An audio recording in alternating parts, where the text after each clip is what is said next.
Now we see what is ATP molecule. We are getting information about ATP molecule. ATP म्हणजे काय? What is long form of ATP? Adenosine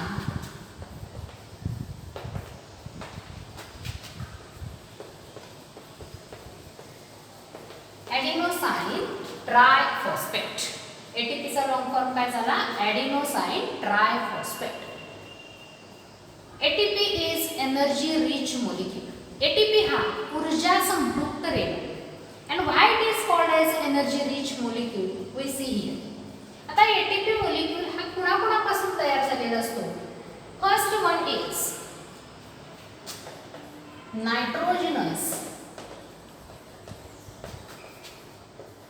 nitrogenous compound.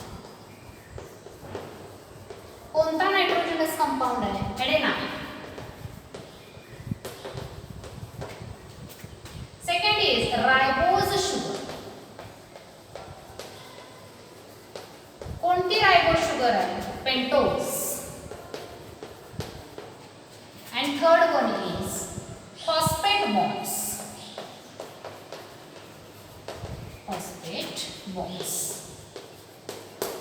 या तिघांच्या पासून हा ATP molecule तयार झाला.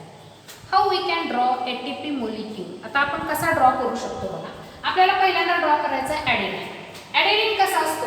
ॲडेनाइन hexane Pantone. कसं लक्षात ठेवायचं? हेक्सेन आपल्याला माहिती आहे. हेक्सेन याला कनेक्ट करायचं आहे पेंटेन. ही एक साइड झाली. हेक्सेन 1 2 3 4 5. हेक्सेन पेंटेन हा काय झाला? आपला ॲडेनाइन. हा झाला आपला ॲडेनाइन मोलिक्यूल. या ॲडेनाइनला कनेक्ट कोणाला करायचं आहे आपल्याला? Ribose sugar. राइबोज शुगर कोणती आहे? पेंटोज. पेंटोज काढू शकतो आपण.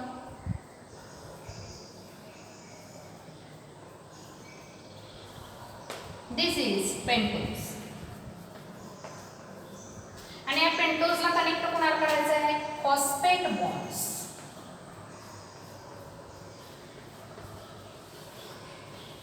आणि ह्या ज्या फॉस्फेट बॉन्ड, हे फॉस्फेट ग्रुप जे आहेत ते ज्या बॉन्ड कनेक्ट झालेले आहेत याच्यामध्ये एनर्जी स्टोअर केलेली असते.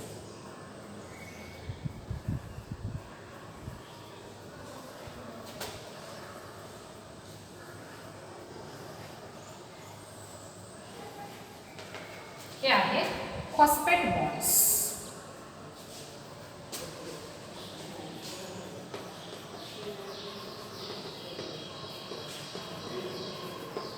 आता यांच्यापासून ऊर्जा आपल्याला कशी मिळते बघा. when the bond between these phosphate group breaks. या फॉस्फेट ग्रुप मधला जो बॉन्ड आहे तो जेव्हा ब्रेक होतो तेव्हा आपल्याला याच्यामधून, या बॉन्ड मधून काय मिळते? एनर्जी मिळते. पुन्हा ॲडेनाइन काढला आपण.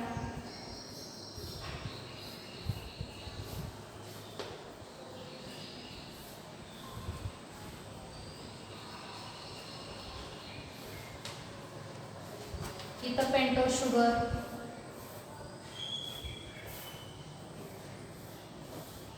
पेंटोज शुगर काढली. त्याच्यानंतर याला फॉस्फेट बॉन्ड. हे दोन फॉस्फेट बॉन्ड आपण काढले. पण आता ह्या फॉस्फेट बॉन्ड मधला एक बॉन्ड काय झालेला आहे? ब्रेक झालेला.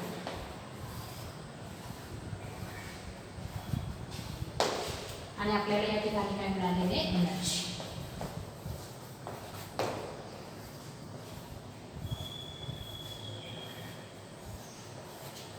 बघा लक्षात येते का तुमच्या?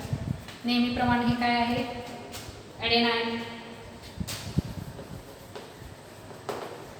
ही काय आहे? Pentose sugar. हा फॉस्फेट ग्रुप. फक्त ह्या फॉस्फेट ग्रुप मधला एक बॉन्ड ब्रेक झाला आणि आपल्याला त्या बॉन्ड पासून काय मिळाली? ऊर्जा मिळाली, एनर्जी मिळाली. आता हा जो मोलिक्यूल होता त्याला आपण म्हणलं ATP. ॲडेनोसाइन ट्रायफॉस्फेट. 3 फॉस्फेटचे ग्रुप आहेत म्हणून याला नाव दिलं ATP. या ठिकाणी तुम्हाला पुस्तकामध्ये आकृती दाखवलेली आहे बघा. बॅटरी आपल्याला फुल झालेली दिसून येते. बॅटरी काय आहे या ठिकाणी? फुल. आणि जेव्हा आपण ही ऊर्जा आपल्या शरीराच्या गरजेनुसार वापरतो, त्यातला एक फॉस्फेट बॉन्ड निघून गेला म्हणजे एटीपीचं कन्व्हर्जन झालं एडीपी, ॲडिनोसाइन डायफॉस्फेट. डाय का आलं या ठिकाणी? कारण या ठिकाणी फॉस्फेट ग्रुप किती राहिलेत आता? 2च, म्हणून याला नाव दिलेलं आहे एडीपी. आणि या ठिकाणी थोडीशी ऊर्जा तुम्हाला कमी झालेली दिसते because energy is utilised by cell. पेशींनी काय केलेले आहे? ही ऊर्जा आपल्या शरीरामध्ये वापरलेली आहे. In this way we are getting energy from ATP molecule. That's why ATP are called as energy rich molecule. म्हणून आपण याला एनर्जी रिच मोलिक्यूल म्हणतो. यानंतर आपण पुढचा पॉइंट बघणार आहे बघा. Energy from different nutrients.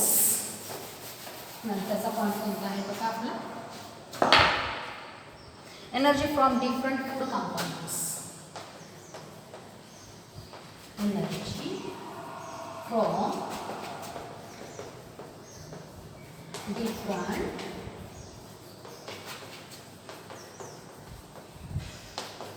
पहिल्यांदाच आपण बघितलं for getting energy we required foodstuffs and why foodstuffs we have necessary for energy. From these foodstuffs we are getting different nutrients such as proteins, carbohydrates, fats, vitamins. These different nutrients are obtained from different foodstuffs. आता हे जे nutrients आहेत वेगवेगळे त्याच्यामधून energy आपल्याला कशा पद्धतीने मिळते ते आपण पाहणार आहे. त्यातला पहिला न्यूट्रिएंट आपण बघणार आहे protein. Proteins are called as macromolecules formed by amino acids. Macro.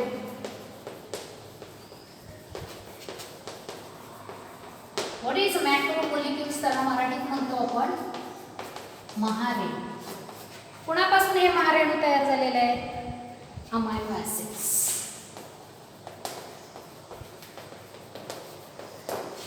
These proteins are obtained from bonding different amino acids together. प्रोटीनलाच काय म्हटलं जातं? Macromolecules. We are getting proteins from animals as well as from vegetative part also. But the proteins obtained from animals that are called as first class protein. प्राण्यांच्या शरीरातून किंवा प्राण्यांपासून मिळणारे जे प्रथिन आहे त्याला काय म्हटलं जातं? फर्स्ट क्लास प्रोटीन असं म्हटलं जातं. We are getting 4 kilocalorie energy from 1 gram of protein. 1 gram प्रथिनांपासून आपल्याला 4 किलो कॅलरी एनर्जी इतकी मिळत असते. आता हे आपल्या शरीरामध्ये प्रथिन जेव्हा न्यूट्रिएंट सेपरेट होते डायजेशन प्रोसेसमध्ये, हे protein via blood are supplied to every cell of the body. हे प्रथिन आपल्या शरीरामध्ये रक्तामध्ये मिसळतं असायमिलेशन प्रोसेसमध्ये. आणि रक्त काय करतं? हे प्रथिन पेशींच्या पर्यंत ज्या ज्या पेशींना गरज आहे त्या पेशींपर्यंत हे प्रथिन नेऊन पोहोचवलं जातं. Cell absorb this protein. This protein is converted into amino acid. म्हणजे अमायनो ॲसिड पासून प्रोटीन होतंय, तर प्रोटीनच्या डायजेशन पासून आपल्याला काय मिळणार आहे? Amino acid. हे सेल जे असतात, पेशी जे असतात, हे सगळे अमायनो ॲसिड ॲब्सॉर्ब करून घेतात व्हाया ब्लड मार्फत जे आलेलं प्रोटीन. म्हणजे प्रोटीनचं डायजेशन मग त्याचं पुन्हा कन्व्हर्जन कशामध्ये होतं? अमायनो ॲसिडमध्ये होतं. ते सगळं ॲब्सॉर्ब करून घेतात आणि सेलला नेसेसरी असणाऱ्या प्रथिनांमध्ये या अमायनो ॲसिडचं पुन्हा कन्व्हर्जन केलेलं आपल्याला दिसून येतं. कळलं का? लक्षात आलं का? बघा, we are getting different food components and from these different food components we are getting proteins, and these proteins, after digestion of these proteins, we are getting amino acids. These amino acids are absorbed into the blood, dissolved into the blood, and via blood it are supplied to cell. Again these cells are absorb these amino acids and these are converted into necessary proteins which they require. म्हणजे प्रथिनांच्या पचनानंतर त्याचं रूपांतर amino ॲसिडमध्ये होतं. हे amino acid रक्तामध्ये मिसळतं, रक्तामार्फत पेशींपर्यंत पोहोचतं, पेशी त्या शोषून घेतात, ॲब्सॉर्ब करतात आणि आवश्यक असणाऱ्या प्रथिनांमध्ये त्याचं कन्व्हर्जन केलं जातं. पुस्तकामध्ये एक चार्ट आहे बघा, पान नंबर 16 वरती, आणि याच्यामध्ये डिफरंट अमायनो ॲसिड्स आपल्याला दिलेले आहेत आणि हे डिफरंट अमायनो ॲसिड्स त्याचं कन्व्हर्जन कशा पद्धतीनं पेशी करतात. For example skin. आपल्या त्वचेला रंग प्राप्त करून देणारा जो घटक आहे दॅट इज मेलॅनिन. तर स्किनमध्ये हे मेलॅनिन किंवा केरॅटिन नावाचं प्रोटीन तयार केलं जातं. बोन्समध्ये ऑसिन नावाचं केलं जातं. सेल्समध्ये सेल मेम्ब्रेन तयार करण्यासाठी सुद्धा आपल्याला या प्रथिनांची आवश्यकता असते. पॅनक्रीजमध्ये digestive protein such as insulin आहे, ट्रिप्सिन आहे. त्याचबरोबर पिच्युटरी ग्लँडमध्ये सुद्धा वेरियस हार्मोन्स, एन्झाईम हार्मोन तयार करण्यासाठी सुद्धा आपल्याला प्रोटीनची गरज असते. मसल्समध्ये ॲक्टिन आणि मायोसिन हे फ्लेक्झिबल प्रोटीन आहे and blood contains haemoglobin and antibodies. In this way, proteins are synthesized by cell using amino acids. अशा पद्धतीनं प्रथिनं आपल्या शरीराला गरजेची असतात. Next one are lipids. Second nutrient, that is lipids. What are lipids? Lipids are formed by a specific bond, chemical bond between fatty acid and alcohol.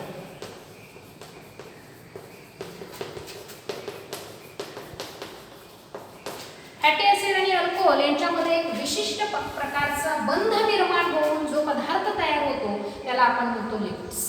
म्हणजे fatty acid आणि alcohol पासून जे लिपिड बनत आहे तर लिपिडच्या डायजेशन पासून आपल्याला काय मिळणार आहे? फॅटी ॲसिड आणि अल्कोहोल. याच्याप्रमाणेच अमायनो ॲसिड पासून प्रोटीन तयार होत आहे तर प्रोटीनच्या डायजेशन पासून आपल्याला मिळणार आहे amino acid. In this way we are getting lipids from fatty acid and alcohol. आता हे सगळे लिपिड्स डायजेस्ट झालं की ज्या पद्धतीनं प्रथिनं पेशींपर्यंत पोहोचत होती त्या पद्धतीनं लिपिडचं डायजेशन होतं, फॅटी ॲसिडमध्ये कन्व्हर्जन होतं, अल्कोहोलमध्ये कन्व्हर्जन होतं and these fatty acids are distributed to different cells. आणि मग पेशींपर्यंत पोहोचल्यानंतर पेशींना आवश्यक असणाऱ्या गोष्टी पेशी या फॅटी ॲसिडपासून तयार करतात. फॉर एक्झाम्पल फॉस्फोलिपिड नावाचं जे काही मोलिक्यूल आहे या मोलिक्यूलची गरज आपल्याला प्लाझ्मा मेम्ब्रेन तयार करण्यासाठी आवश्यक असते. फॉस्फोलिपिड, या फॉस्फोलिपिडपासून आपण काय तयार करतो किंवा पेशी काय तयार करतात? Plasma membrane. As well as different hormones, different enzymes are also produced using different fatty acids. आता वेगवेगळे हार्मोन आपल्या शरीरामध्ये जे असतात त्यांची नावं काय आहेत ती बघा. Progesterone, oestrogen, testosterone, aldosterone, these are the different hormones as well as different enzymes are also produced using digestion of lipid that are nothing but using fatty acid. We are getting 9 kilocalorie energy from 1 gram of lipid. 1 gram lipid पासून आपल्याला 9 kilo calorie इतकी ऊर्जा मिळते. Next are vitamins. What are vitamins? Vitamins are nothing but a group of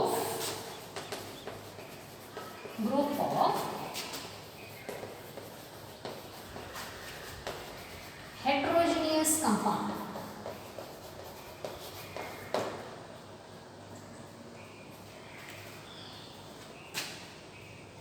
vitamin कुणापासून तयार होतात तर एक हेटेरोजेनियस कंपाऊंडचा जो ग्रुप आहे त्याला आपण म्हणतो vitamins. Vitamins are of 6 types. These are A, B, C, D, E and K. आपल्याला माहिती आहे आपल्या शरीरावरती कधी कधी चेहऱ्यावरती पांढरे डाग उठतात किंवा रातांधळेपणा आपल्याला दिसतो. याच्या मागचं कारण काय असतं? Deficiency of vitamins. Out of this B आणि C are water soluble. B आणि सी विटॅमिन जे आहे ते पाण्यामध्ये विरघळतात आणि म्हणून भाज्या चिरण्यापूर्वी स्वच्छ धुवून घ्या. कारण चिरून जर आपण धुवायला टाकल्या तर त्याच्यामधलं बी आणि सी विटॅमिन पाण्यामध्ये विरघळणार आणि आपल्याला आवश्यक असणारं न्यूट्रिएंट आपल्या शरीरात न जाता ते वाया जाणार. while other A, D, E and K are fat soluble.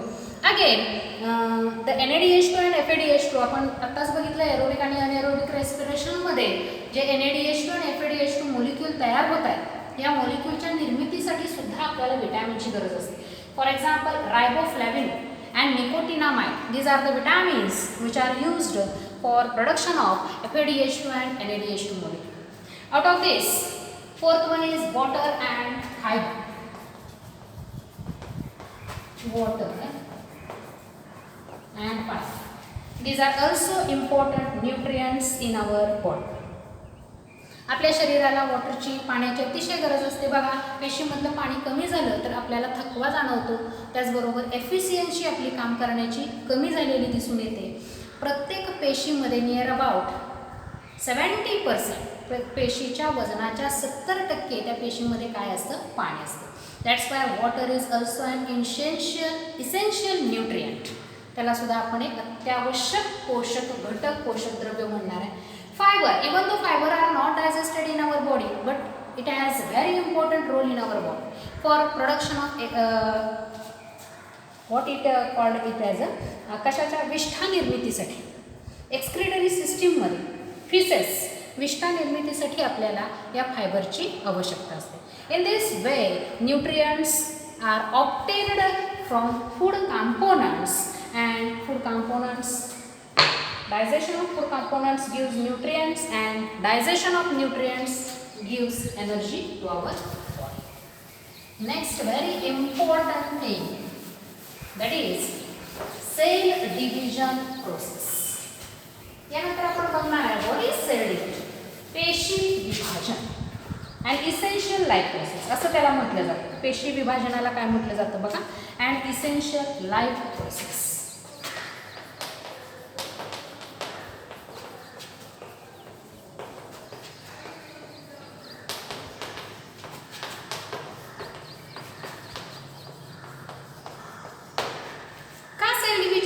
Essential life process असं म्हटलं जातं. Sometimes we have injured. काही वेळेला आपल्याला जखम होते. Sometimes accident may be happen. काही घटना अचानक आपल्या जीवनामध्ये घडतात की ज्या वेळेला हिलिंग ऑफ वॉन्ड, जखमांमधून रक्त व्हायला लागतं. त्याचबरोबर आपण जेव्हा आजारी पडतो अशा वेळेला आपल्या शरीरामधल्या पेशींची संख्या कमी होते. पेशी मरतात. आणि मग जर त्या पेशींची जागा नव्या पेशींनी घेतली नाही तर त्या पेशींचं कार्य कोण करणार? त्यामुळं ह्या नवीन पेशी आपल्या शरीरामध्ये निर्माण होणं अतिशय गरजेचं आहे. आणि ह्या नवीन पेशी ह्या एकमेव प्रक्रियेमधून निर्माण होतात. That is a cell division, पेशी विभाजन प्रक्रियेमध्ये. त्याचबरोबर आपल्या शरीराची वाढ होण्यासाठी आवश्यक असणारी process that is also cell division. पेशी विभाजन बघा, एखाद्या आपल्या हाताला जखम झाली तर त्याच्यावरती खपली येते, पुन्हा नवीन त्वचा येते. याच्या मागचं कारण काय असेल तर सेल डिव्हिजन. हे जे सेल डिव्हिजन आहे हे सेल डिव्हिजन दोन प्रकारे आपल्या शरीरामध्ये घडून येतं. One is mitosis and another is meiosis. सूत्री विभाजन आणि अर्धसूत्री विभाजन, मायटोसिस आणि मियोसिस. आता कोणत्याही प्रकारचं सेल डिव्हिजन असू दे, मायटोसिस असू दे किंवा मियोसिस असू दे, पेशी आपल्या केंद्रकांमध्ये जे क्रोमोझोम आहे त्याची संख्या डुप्लिकेट म्हणजे दुप्पट करत असते. समजा पेशीच्या केंद्रकामध्ये 2n इतके क्रोमोझोम असतील तर before cell division they are converted into 4n number of chromosome. कारण एका पेशीपासून 2 पेशी तयार होणार आहेत. म्हणजे पहिल्याही पेशीत 2n राहिल्या पाहिजेत आणि पुढच्याही पेशीमध्ये 2n इतक्या राहिल्या पाहिजेत. म्हणजे एका पेशीपासून 2 पेशी तयार होत असताना क्रोमोझोम किती होत असतात? 4 केंद्रकामध्ये. आता हे मायटोसिस आणि मियोसिस समजून घेण्यापूर्वी आपल्याला क्रोमोझोमची माहिती असणं गरजेचं आहे. क्रोमोझोम हा कुठं असतो? पेशी आपल्याला माहिती आहे. या पेशीचा सगळ्यात महत्त्वाचा घटक, very important organelle of the cell, that is nucleus. आणि या बाकीचे सायटोप्लाझम आपल्याला दिसतं. त्याचबरोबर त्याच्यामध्ये मायटोकॉन्ड्रिया आपल्याला दिसतो, ribosomes, endoplasmic reticulum. These are the different organelles beside nucleus. न्यूक्लियसच्या बरोबरच हे सुद्धा ऑर्गनेल असतात. पण न्यूक्लियसमध्ये काय असतं तर न्यूक्लियसमध्ये क्रोमॅटिन फायबर्स असतात. And during this cell division process, these chromatin fibers condense. जवळ येतात, थिक होतात. जवळ आल्यामुळं ते थिक होतात. क्रोमॅटिन फायबर आपल्याला दिसत नाहीत पण सेल डिव्हिजनच्या प्रोसेसमध्ये जवळ आल्यामुळं त्यांची जाडी वाढते, थिक होतात अँड दे बिकम्स क्रोमोझोम. मग क्रोमोझोम कसा असतो? आपण बघितलेला आहे क्रोमोझोम. क्रोमोझोम हा या पद्धतीने आपण बघितलेला आहे. आणि या क्रोमोझोमचे पार्ट कोणते आहेत तर याला आपण म्हणतो सेंट्रोमियर. मधला जो भाग आहे त्याला काय म्हणतो आपण सेंट्रोमियर. आणि हे आहे क्रोमॅटिक्स. याला काय म्हणतो आपण chromatics. This may be PR, this may be QR. आणि हा जो क्रोमोझोम आहे हा कोणापासून तयार झालेला असतो आपल्याला माहिती आहे DNA मॉलिक्यूलपासून तयार झालेला असतो. आणि ह्या DNAच्या एका ठराविक सेगमेंटला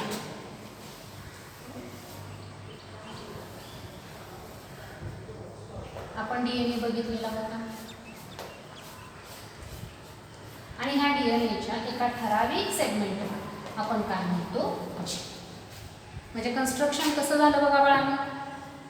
पहिल्यांदा सेलमध्ये न्यूक्लियस, न्यूक्लियसमध्ये क्रोमॅटिन फायबर, क्रोमॅटिन फायबरचे क्रोमोझोम, क्रोमोझोम कोणापासून DNA कोणापासून म्हणजे this is the basic information related to cell. आता याच्यानंतर आपण बघणार आहे mitosis. How mitosis take place. Mitosis कशा पद्धतीने घडतं हे आपण बघणार आहे. Mitosis take place only in stem cell और सोमॅटिक सेल. स्टेम सेल और सोमॅटिक सेल. मायटोसिस सूत्री विभाजन हे कुणामध्ये घडून येतं केवळ यांच्यामध्ये स्टेम सेलमध्ये किंवा somatic. What are the somatic cell. Stem cell आपल्याला माहिती आहे मूल होती. They are converted into any kind of cell की जे आपण कोणत्याही पेशींमध्ये त्याचं रूपांतर करू शकतो. And what are somatic cell. Except the reproductive cell our body contains all are somatic cell. Reproductive cell सोडल्या तर आपल्या शरीरामध्ये सगळ्या ज्या पेशी आहेत त्या पेशींना म्हणतो आपण somatic cell. Mitosis take place in two ways. One is karyokinesis.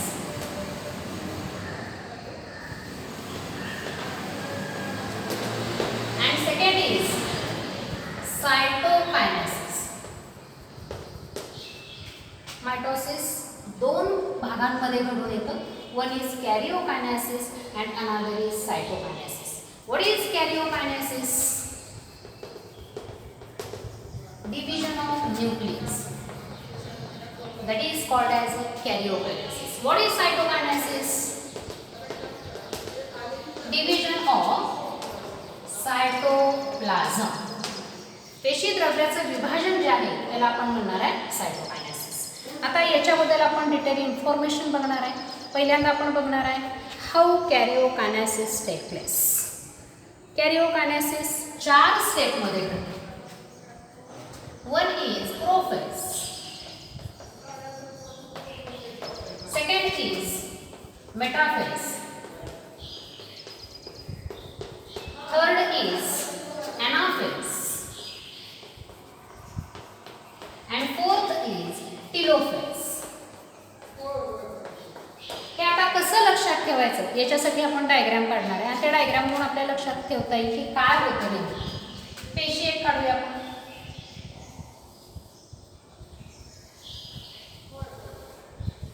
4 ठिकाणी आपण पेशी काढून घेतल्या.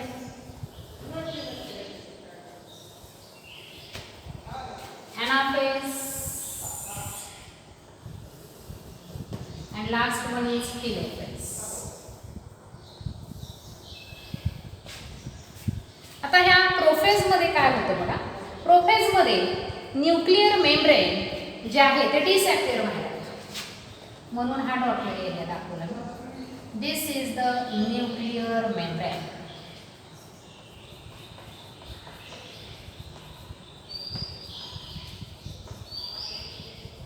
न्यूक्लिअर डॉटेड ने दाखवले का तर ते डिसॅपियर व्हायला लागले. As well as chromosome become nucleolus.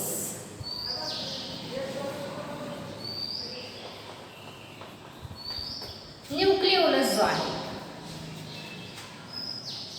both are start to disappear.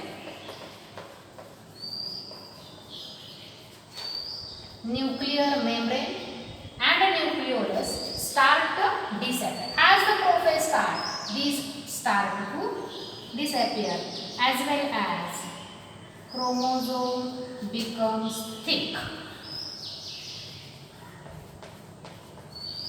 Chromosome काय व्हायला लागतात? थिक व्हायला लागतात.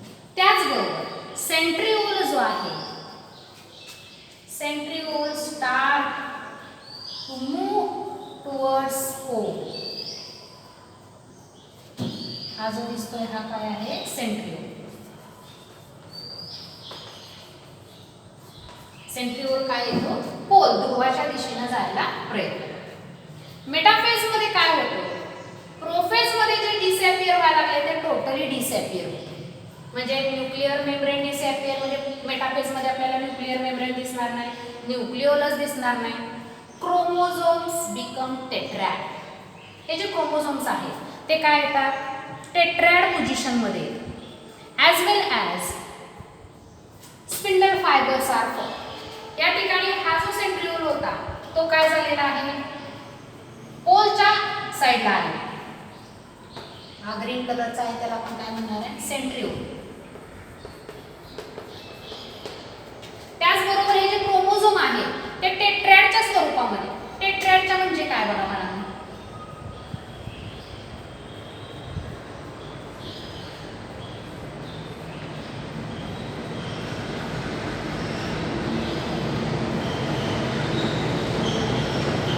हे जे क्रोमोझोम आहे ते काय झालेले आहे? Tetrad. As well as they are at equatorial plane. और इक्वेटोरियल लाइन. ते एका विशिष्ट वृत्ताच्या विषुववृत्त जसं पृथ्वीचं आपण म्हणतो तसं एका विशिष्ट वृत्तामध्ये एका लाईन मध्ये येतात. As well as these are the spindle fibres. Spindle fibre तयार झाले. कुणामध्ये स्पिंडल फायबर तयार झाले? सेंट्रिओल. सेंट्रिओल आणि यालाच आपण म्हणणार आहे स्पिंडल पोल. याला सेंट्रिओल किंवा स्पिंडल पोल असं म्हणू शकतो. म्हणजे क्रोमोझोम बिकम टेट्रॅड. क्रोमोझोम हे टेट्रॅडच्या स्वरूपामध्ये आपल्याला दिसतात. They arrange at equatorial line. ते सगळे क्रोमोझोम एका सरळ रेषेत येतात. As well as spindle fibres. हे जे डॉटेड दाखवले काय आहे? Spindle fibre. Spindle fibre are form. Spindle fibre कोणामध्ये तयार झाले? Centriole and this is the centromere. हा जो मधला भाग जो आहे तो काय आहे? सेंट्रोमियर. हा स्पिंडल फायबर, सेंट्रिओल आणि हा सेंट्रोमियर. हा स्पिंडल फायबर, हा सेंट्रिओल आणि हा सेंट्रोमियर. यांच्यामध्ये हे स्पिंडल फायबर तयार झालेले आपल्याला दिसून येतात. This is the characteristic about metaphase. Next is anaphase. What is anaphase? एना मराठीमध्ये त्याला आपण म्हणणार आहे आणा. आता काय आणायचं? तर क्रोमोझोमला आणायचं. मग हे क्रोमोझोमला कसं आणणार आहे आपण? तर इन एनाफेज सेंट्रोमियर डिव्हाइड्स. सगळ्यात महत्त्वाचं कॅरेक्टरिस्टिक आहे एनाफेजचं सेंट्रोमियर. Centromere divide. आता सेंट्रोमियर डिव्हाइड झाल्यामुळे काय होणार आहे बघा? इकडे एक, इकडे एक, इकडे 3 सेट तयार होते क्रोमोझोमचे. सेंट्रोमियर डिव्हाइड झाला. सेंट्रोमियर डिव्हाइड झाल्यामुळे स्पिंडल फायबर जे आहे ते स्पिंडल फायबर ह्या पोलच्या दिशेने त्याला काय करतात? खेचतात. याला सेंट्रिओल किंवा स्पिंडल पोल असं आपण म्हणणार आहे. तर एनाफेज मध्ये आपल्याला काय दिसून येतं बघा? हे जे सेंट्रोमियर आहे ते डिव्हाइड झालेलं आहे. सेंट्रोमियर डिव्हाइड झाल्यामुळे हाफ क्रोमोझोम एका स्पिंडल फायबरकडे किंवा सेंट्रिओलकडे आले.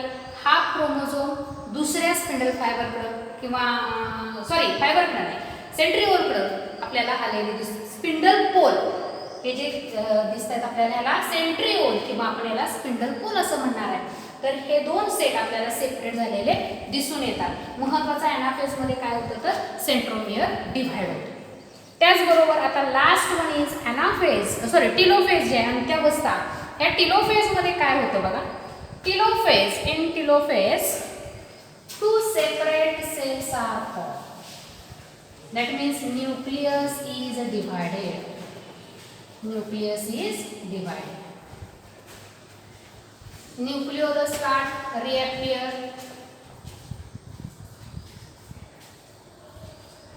Chromosomes become thin, very thin.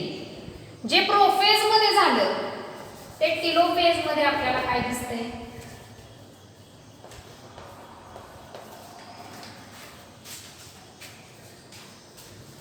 Prophase मध्ये जे झालं त्याच्या अपोजिट टोटली टिलोफेज मध्ये. म्हणजे काय झालं होतं या ठिकाणी nuclear membrane start to disappear. या ठिकाणी nuclear membrane start react. as well as nucleolus start disappear. Here nucleolus start react. या ठिकाणी आपल्याला न्यूक्लिओलस पुन्हा तयार होत असताना दिसतात. In this way two cells are formed and nucleus is divided into two cells. This is the fourth stage of mitosis. Karyokinesis. Karyokinesis चार भागांमध्ये घडलं. प्रोफेज, मेटाफेज, एनाफेज आणि टिलोफेज. प्रोफेज मध्ये काय झालं न्यूक्लिअर मेम्ब्रेन आणि nucleolus start disappear. As the stage completed both are totally disappear. Chromosome become thick. We can see these chromosomes.